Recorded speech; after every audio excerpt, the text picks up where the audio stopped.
Group D പരീക്ഷയുടെ date അങ്ങനെ വന്നിരിക്കുകയാണ്. അപ്പോൾ നമുക്ക് ഒഫീഷ്യലായിട്ട് തന്നെ RRBയുടെ നോട്ടീസ് വന്നു കഴിഞ്ഞു എന്നാണ് ഗ്രൂപ്പ് ഡി എക്സാം നടക്കാനായിട്ട് പോകുന്നതെന്ന്.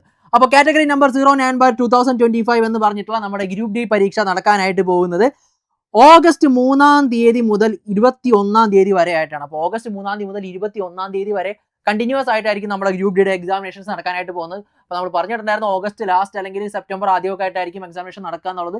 എന്തായാലും കുറച്ച് ഡേറ്റ് അങ്ങോട്ട് മാറി നമ്മുടെ ഓഗസ്റ്റ് ഫസ്റ്റ് വീക്കിൽ തന്നെയാണ് എക്സാമിനേഷൻസ് നടക്കാനായിട്ട് ഇപ്പോൾ പോകുന്നത്.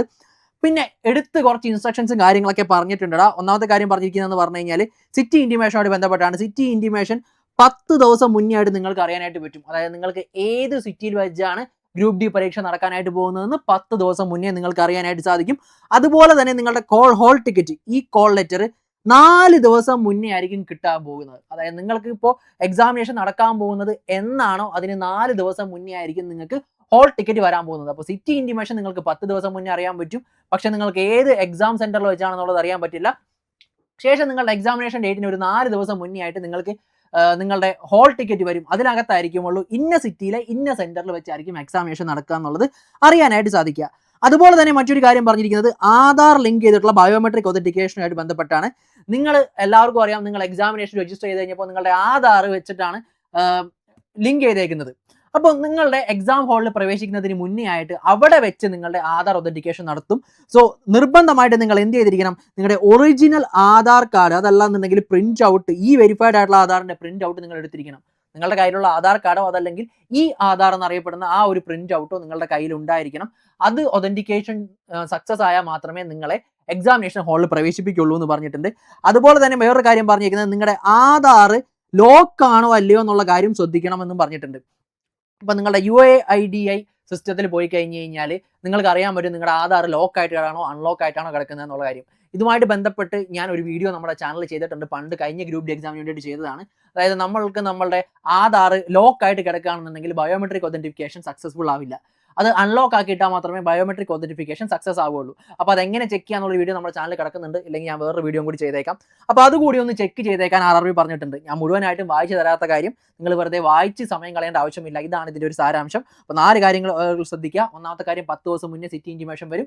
4 ദിവസം മുന്നേ നിങ്ങളുടെ ഹോൾ ടിക്കറ്റ് വരും. ആധാർ നിങ്ങൾ മസ്റ്റ് ആയിട്ട് കൊണ്ടുപോയിരിക്കണം. ഒന്നില്ലെങ്കിൽ ഒറിജിനൽ ആധാർ കാർഡ്, അതല്ലെന്നുണ്ടെങ്കിൽ ഈ ആധാർ മസ്റ്റ് ആയിട്ട് കൊണ്ടുവന്നിരിക്കണം. ഇനി ആധാർ ലോക്ക് ആണോ അല്ലയോ എന്നുള്ള കാര്യം നിങ്ങൾ ഉറപ്പുവരുത്തേണ്ടത് വളരെ അത്യാവശ്യമാണ്. അപ്പോൾ ഇത്രയും കാര്യങ്ങൾ മാത്രമേ പ്രധാനമായിട്ടും ഗ്രൂപ്പ് ഡി പരീക്ഷയുമായി ബന്ധപ്പെട്ട് ഇപ്പോൾ വന്നിരിക്കുന്ന നോട്ടീസിൽ പറഞ്ഞിട്ടുള്ളൂ.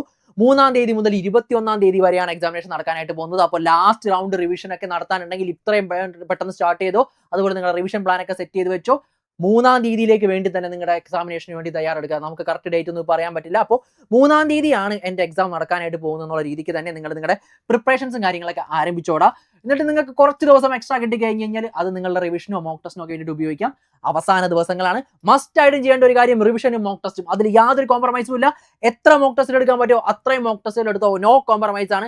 മാക്സിമം മോക്ക് ടെസ്റ്റുകൾ എടുത്തോടാം. നമുക്കാണെങ്കിൽ ഇപ്പോൾ മോക്ക് ടെസ്റ്റിന്റെ സീരീസ് ഒക്കെ ഉണ്ട്. അപ്പോൾ അത് നിങ്ങൾ കോൺടാക്ട് ചെയ്താൽ മതിയാവും. എന്തെങ്കിലും സംശയങ്ങളോ കാര്യങ്ങളോ ഉണ്ടെങ്കിൽ താഴെ ഗൂഗിൾ ഫോം ഒന്ന് ഫില്ല് ചെയ്താൽ മതി.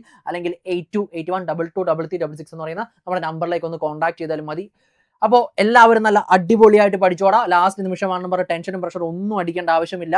ഇപ്പോൾ എക്സാം ഡേറ്റ് നമ്മുടെ മുന്നിലേക്ക് എത്തി. എല്ലാവരും ഒന്ന് റിലാക്സ് ആയിക്കോളാം. ഞാൻ ഇതുവരെ പഠിച്ച് തീർത്തിട്ടില്ല എന്നുള്ള ടെൻഷനൊന്നും വേണ്ട. ഇനി അങ്ങോട്ടേക്കുള്ള ദിവസം എനിക്ക് എന്തൊക്കെയാണ് ഒഴിവാക്കാൻ പറ്റാത്ത കാര്യങ്ങൾ അത് കൃത്യമായിട്ട് പഠിക്കുക. അതുപോലെ തന്നെ എനിക്ക് മോസ്റ്റ് ഇമ്പോർട്ടൻ്റ് ആയിട്ട് ഏറ്റവും കൂടുതൽ റിപ്പീറ്റ് ആയിട്ട് വരുന്ന ടോപ്പിക്സ് ഉണ്ടെങ്കിൽ അത് ഇമ്പോർട്ടൻസോടുകൂടി പഠിക്കുക.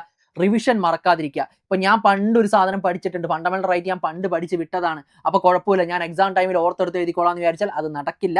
നിങ്ങൾ പണ്ട് പഠിച്ച സാധനങ്ങൾ മസ്റ്റായിട്ടും ഒരു 2 തവണയെങ്കിലും റിവൈസ് ചെയ്ത് പോയെങ്കിൽ മാത്രമേ ആ പഠിച്ചത് കൊണ്ട് ഒരു ഗുണമുള്ളൂ. അതല്ലാന്നുണ്ടെങ്കിൽ പുതിയത് പഠിച്ചത് ഓർമ്മയിലുണ്ടാവില്ല, പഴയതൊന്നും ആൻസർ ചെയ്യാനും പറ്റില്ല. അപ്പോൾ മോക്ക് ടെസ്റ്റുകൾ മറക്കാതിരിക്കുക, പക്കയായിട്ട് റിവിഷനും ചെയ്യുക. എല്ലാവർക്കും ഓൾ ദ ബെസ്റ്റ്. നല്ല അടിപൊളിയായിട്ട് പഠിച്ചോ. എന്ത് ആവശ്യം ഉണ്ടെങ്കിലും എന്ത് സംശയം ഉണ്ടെങ്കിലും എപ്പോൾ വേണമെങ്കിലും നമ്മളെ കോൺടാക്ട് ചെയ്തോ. അപ്പോൾ ഓക്കെ, ബൈ.